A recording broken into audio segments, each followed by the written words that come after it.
Welcome back to Propaganda Exposed Uncensored. We are your hosts, Ty and Charlene Bollinger. Did you learn a lot from episode 1? If you watched, I'm sure you'll agree that the premiere episode was mind-blowing. But just in case you missed it, here's a brief recap. Serving in the Army, what it taught me in terms of freedom is freedom isn't cheap, it's not free. It's expendable and it will go away if we don't fight for it. My parents grew up under the Nazi regime. And in the end of it all, I realized that my mother's freedom had not only been stolen once, it had been stolen twice by a system that can take your freedom away. Many, many years ago when they were fighting against segregation, we had whites-only water fountains and black-only water fountains. It wasn't just because of our skin color. It was because they looked at us as if we were dirty. And we're seeing some of these same practices today. The clean versus the unclean, the vaccinated versus the unvaccinated. Well, now it's like this, I don't know, badge to be able to go, I got my shot, and then there's like a border that they have around there. Look at me, I'm vaccinated. It's not just that people have been attacked with a biological weapon disguised as a vaccine. It's that the known treatments and cures were intentionally withheld, causing the deaths of, what, tens of millions of people? Maybe more around the world.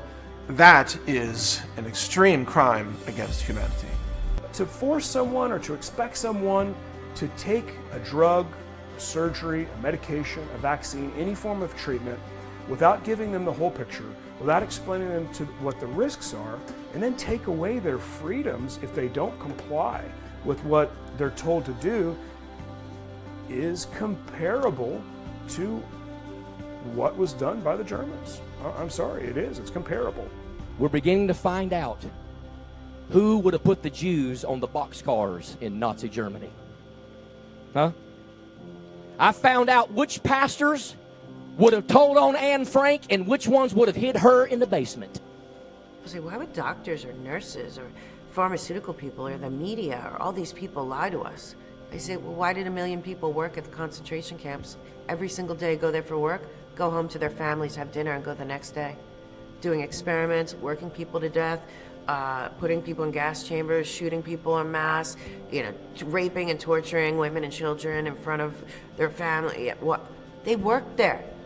The 20 top-selling pharmaceutical drugs, those 4 manufacturers, are drugs that are marketed to treat a disease that is listed as a vaccine side effect on their own products. Those companies are making $50 billion a year selling vaccines. When I was a kid, it was $270 million. Today it's $50 billion. And they're making $500 billion a year selling the drugs that treat those diseases. 2001, some dummy put some explosives in their shoe and tried to get onto an airplane, and 20 years later we're still taking off our shoes at the airport. And so what a lot of people don't understand is these liberties never come back.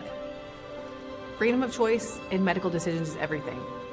Without that, you have no control of your body or what goes in it, and how did this become our reality?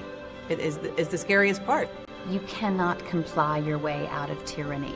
Now is the time to stand up. Do as you want, not as you're told by the government. We are one nation under God, with liberty and justice for all. We are not one nation under government, with liberty and justice for those who comply. Country governed by the people, for the people, of the people. It's not a country with big government that tells the people what they can and can't do.